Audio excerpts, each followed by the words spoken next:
디모데후서 4장 5절입니다. 그러나 너는 모든 일에 신중하여 고난을 받으며 전도자의 일을 하며 내 직무를 다하라. 말씀의 제목은 구별된 삶입니다.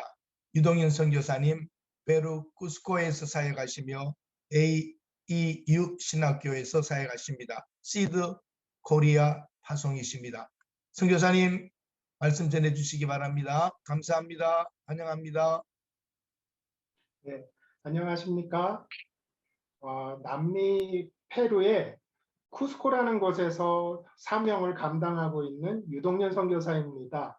이렇게 귀한 기도의 재단을 함께 쌓을 수 있도록 초대해 주셔서 감사드립니다. 어떤 말씀을 함께 나눠야 하나 고민하다가요. 기도하면서 이 말씀을 나누는 일이 저에게는 항상 부채가 아닌가 그런 생각이 들었습니다.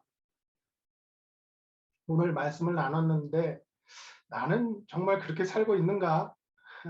올해 40번을 말씀을 전했는데 그러면 40가지에 순종해야 될 부채가 남아있지는 않나, 이 뒤를 돌아다 보게 됩니다. 많은 사역자분들이 오늘 이렇게 이 시간에 함께 하신다고 들었습니다.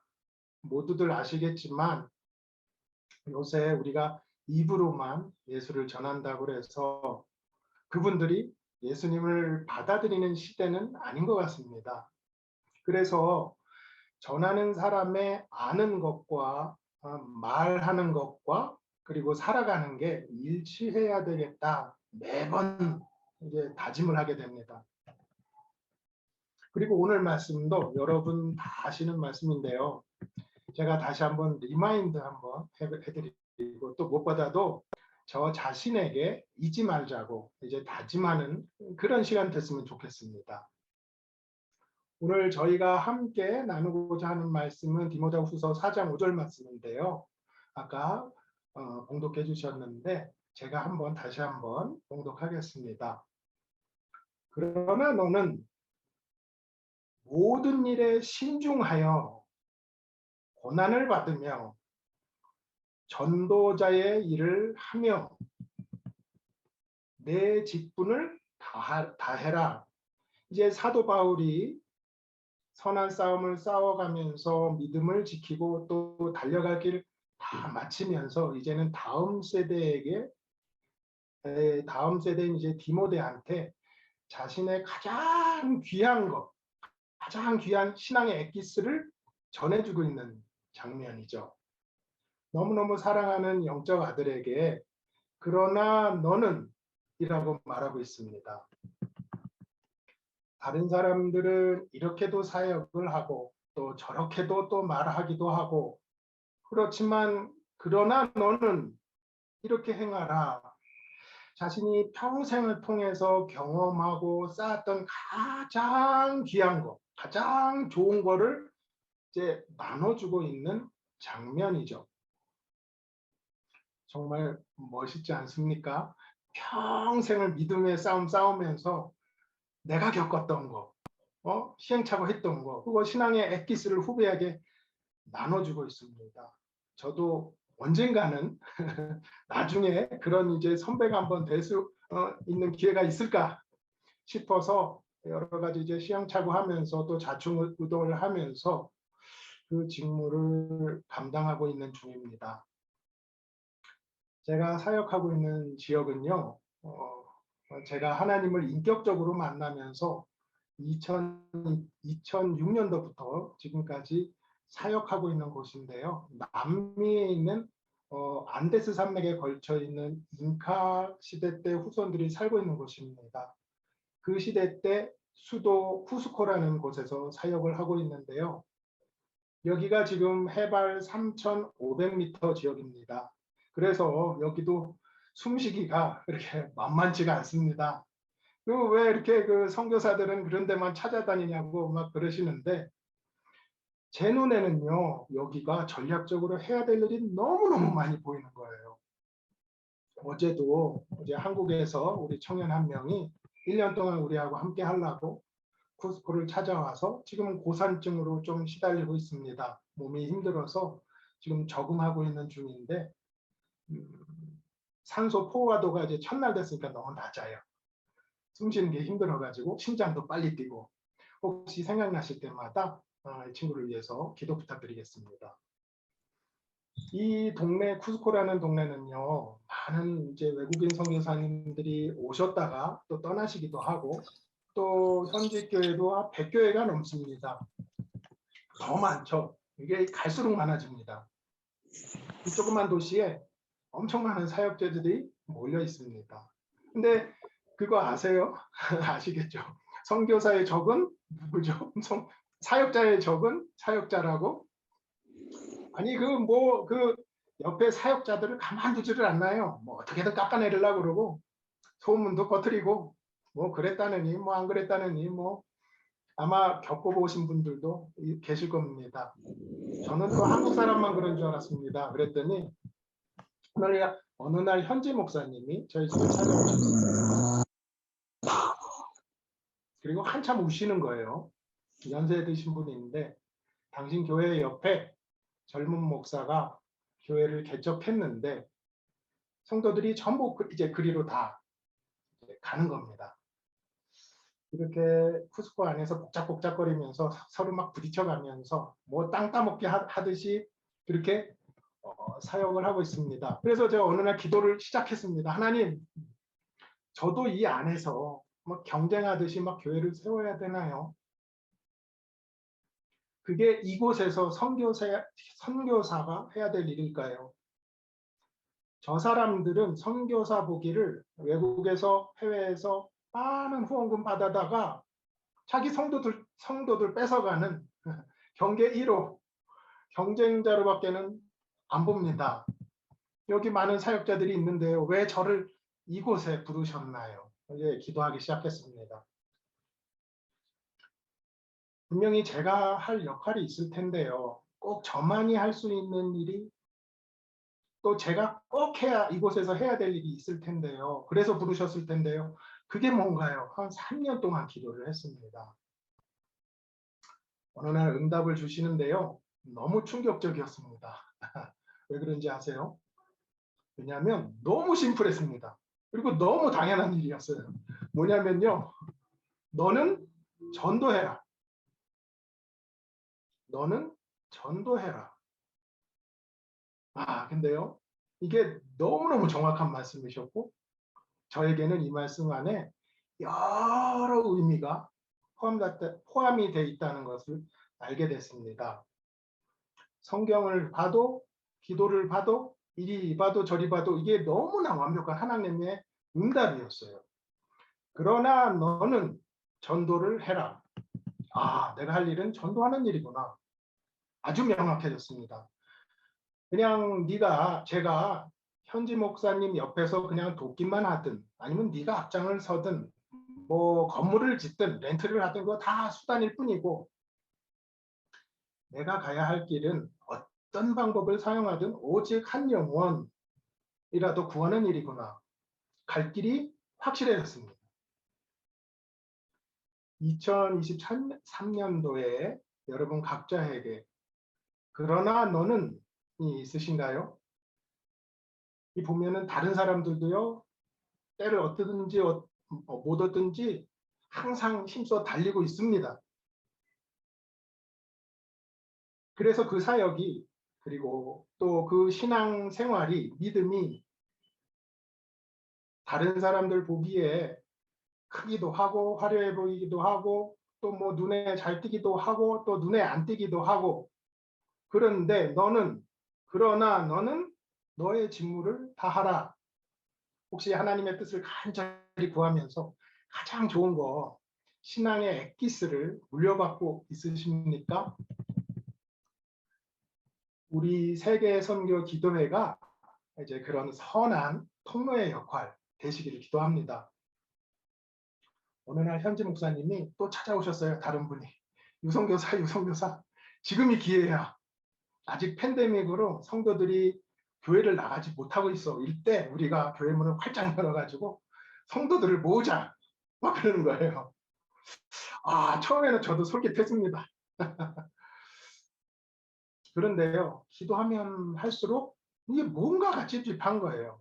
이제 나중에 이제 그러나 너는 모든 일에 순종하여 하시면서 제 갈 길이 정해지고 나니까 그제서야 눈이 환해지기 시작했습니다. 나는 성도 모으는 일이 아니고 내가 할 일은 전도하는 거구나. 아주 복잡하지 않고 아주 심플해졌습니다. 그러다 보니까요, 그 현지 목사님들하고도 친해지게 점점 가까워지게 되는 거예요. 옛날에는 저도요, 딱 이렇게 하고서 이 안에 들어오지 마. 여기 내 영역이야. 여기 내 사역지야. 건드리지 마. 그랬거든요. 근데요, 지금은 완전히 변했습니다.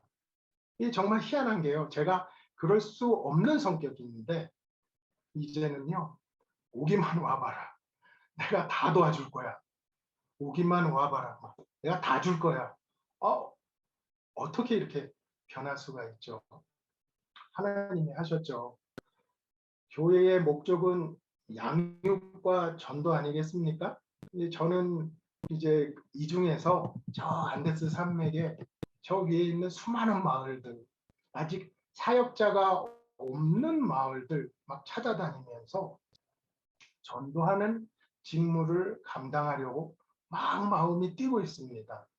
막 가슴이요 그때처럼 막 또 두근두근 뛰기 시작하고요. 하나님 저 그때처럼 저와 함께 같이 저 들판을 야생마처럼 뛰어다니고 싶어요. 또다시 뛰어다니고 싶어요. 할 일이 너무너무 많은 겁니다. 그러다 보니까 이건 나 혼자 할 수 있는 일이 아니에요. 전도해 놓으면 양육자가 또 필요하잖아요. 현지 목사님들하고 친해질 수밖에 없겠죠. 이번에 한국에 가서요 제가 아는 분들께 요청했습니다. 혹시 선교의 뜻을 둔 후배 선교사님들 있을까요? 연결 좀 해주세요. 그랬더니 대표님께서 유선교사 거기서 자체적으로 해결해. 그러시더라고요. 우리나라 선교사 평균 연령이 몇 살인지 알아? 56세야. 10년 지나면 60세가 넘어가고 또 얼마 있으면 선교단체가 문을 닫아야 될지도 몰라. 아니면 통폐합을 하든가. 여러분 다음 세대 선교사님들 위해서 한번 기도해 보신 적 있으십니까? 이게 보통 일이 아니에요. 걱정되는 거예요. 요번에 신학대 그 사상 최초로 미달된 거 아시죠? 이제는 은혜 받았다고 그래서 막 함부로 막 서약 안 하죠. 나가겠습니다. 힘든 길 안 나가겠다는 거죠. 생각 좀 해보고. 그런데요. 또 생각해 보면 또 그 이면에는 역사적으로 신학교가 꽉 들어찼을 때는 교회 부패가 좀 심했었죠. 그렇다면 앞으로 우리나라 신학교가 그리고 우리 교계가 좀 맑아질 수도 있겠구나. 뭐 그런 기대도 해봅니다. 네, 이게 잠깐 옆길로 빠졌는데 어쨌든 사역은 혼자 다 할 수 있는 일이 아니더라. 그런 걸 알게 됐습니다. 그래서 누군가와 함께 각자의 역할을 나누고 그게 합쳐졌을 때 사역이 되고 교회가 되는 거구나. 이제 그 중에서 저는 하나님께 저의 성향을 잘 아시고 하나님께서 그러나 너는 모든 일에 신중해서 이렇게 해라 하시고 인도를 해 주셨습니다. 존 파이퍼라는 사람이 이런 말을 했다고 그럽니다. 선교의 궁극적인 목표는 예배가 없는 곳에서 하나님을 예배하게 하는 것이다. 예배가 없는 곳에 하나님을 예배하게 하는 게 선교의 궁극적인 목표다. 하나님이여 모든 민족들이 주를 찬송하게 하소서. 시편 67편 말씀이죠. 또 사도 바울도 또 그럽니다. 너는 말씀을 전파하라. 때를 얻든지 못 얻든지 항상 힘써라. 여러분 2023년도에 내가 사랑하는 주님을 위해서 그리고 거룩하고 이제 구별된 삶을 한번 드려보지 않으시겠습니까? 저에게는 이제 전도하라고 말씀하셨는데요. 각자 처한 위치에서 여러분에게는 뭐라고 말씀하실까요? 제가 막 이게 전도하다 보면 요즘 청년들이 맨날 하는 소리가 있습니다.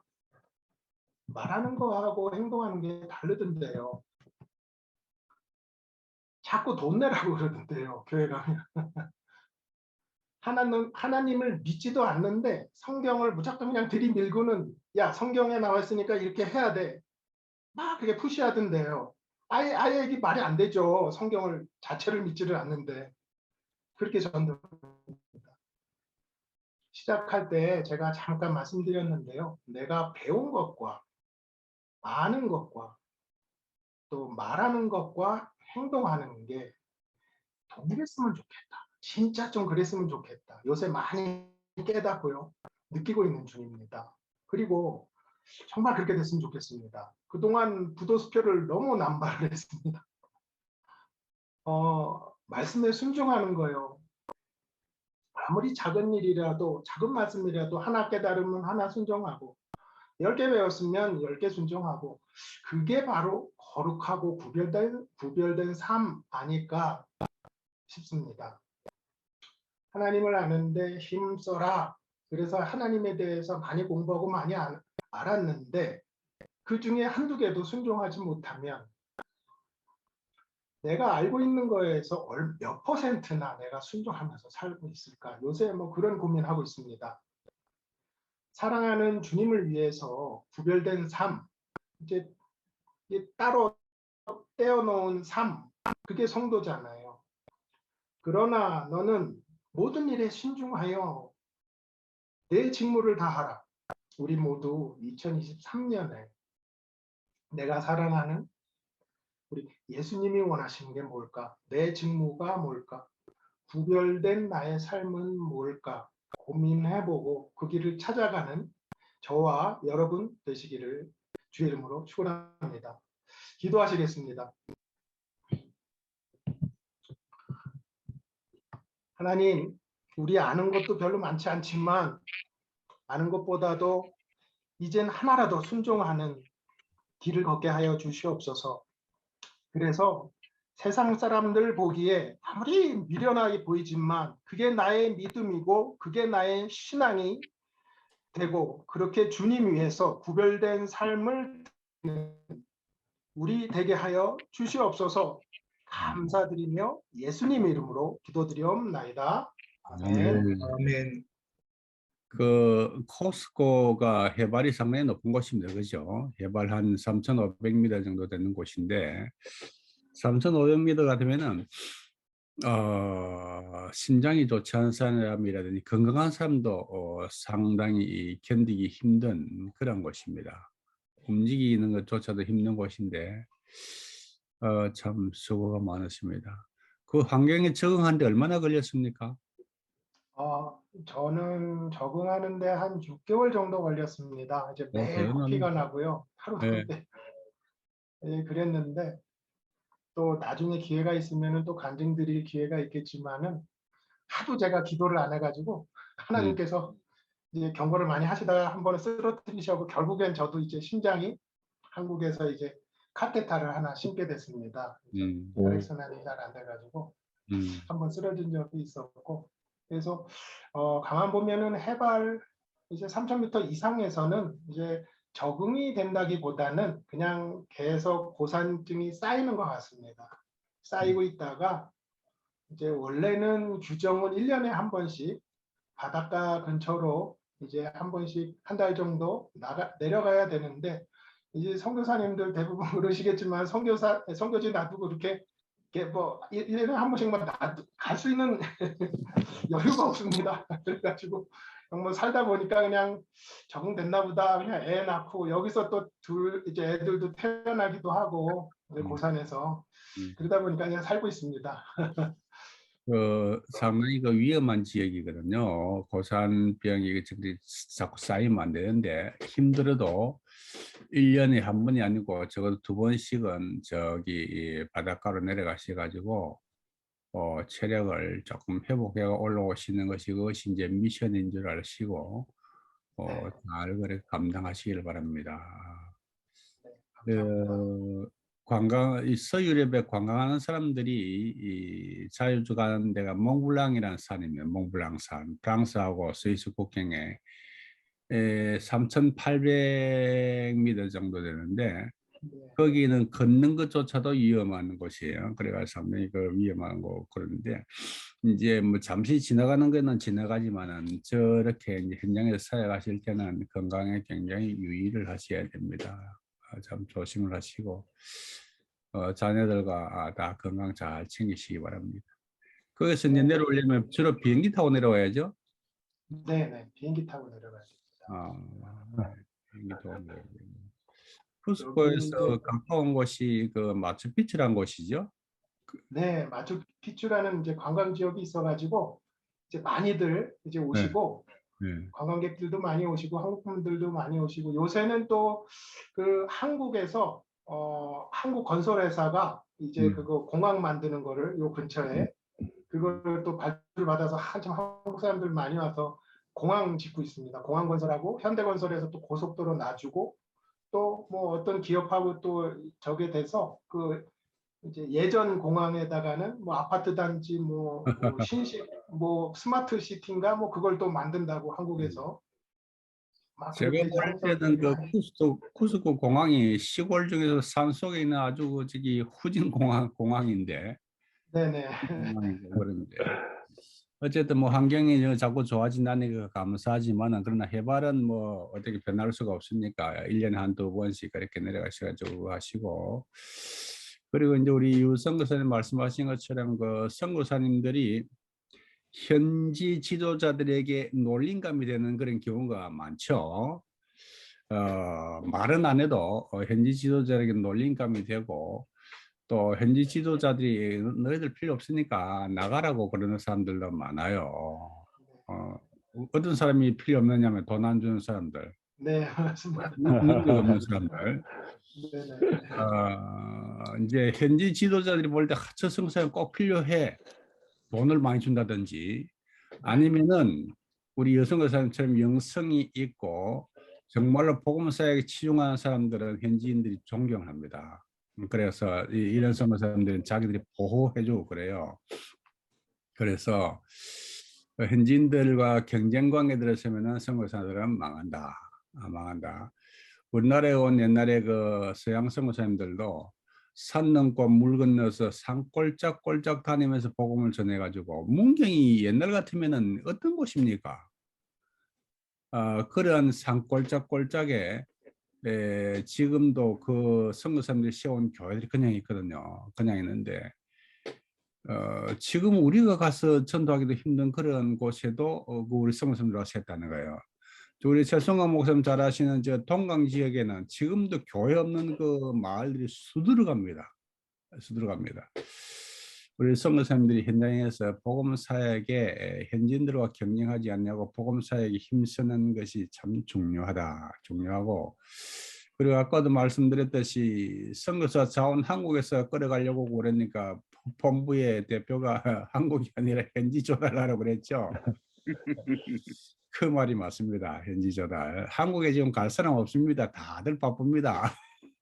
다들 바쁘고 젊은이나 늙은이나 다들 바쁜데 현지 조달도 남미는 좀 상당히 좋은 여건이 브라질이라든지 상파울로 기타 그 남미 그 아르헨티나라는 큰 도시에는 한국 사람들이 많습니다. 브라질만 해도 5만여 교민들이 되는데 교회들도 많죠. 한인 교회들도 많죠. 그래서 한국서 데리고 가지 말고 브라질이라든지 남미에 있는 현지에서 태어난 아이들의 가슴에 불을 질러서 현지 조달하는 게 낫고 그 다음에 더 쉬운 게 현지인들 중에서 사역자를 개발해서 쓰는 것이 결국 한국 선교사에 가서도 현지인들 양성하는 거 아니에요? 그러니까 한국의 선교사들 데리고 올 필요 없이 바로 현지인들을 바로 양성하는 것이 선교 자원을 개발하는 것이 빠르다. 그것이 빠르고 또 이제 선교 사역에 있어서 중요한 게 재정적인 서포트 아니겠습니까? 재정적인 서포트인데 돈은 한국에만 있는 게 아니고 쿠스코도 많이 있고 페루도 많이 있습니다. 현지에 있는 돈을 끌어 쓰세요. 현지에 있는 돈. 현지에 있는 비즈니스맨들을 예수 믿게 해서 그들에게 11조하고 헌신하게 하는 것. 그것이 선교의 지름길이다. 선교의 지름길이다. 힘을 내시길 바랍니다. 네, 감사합니다. 우리 유성 목사님께서 상당히 그 현장에서 고민을 많이 하면서 기도하면서 성령의 인도하심을 받는 좋은 그런 훌륭한 사역자였습니다. 좋은 결과 있을 것입니다. 어쩌다가 그 높은 산 꼭대기까지 올라가서 그렇게 고생을 해요. 아유.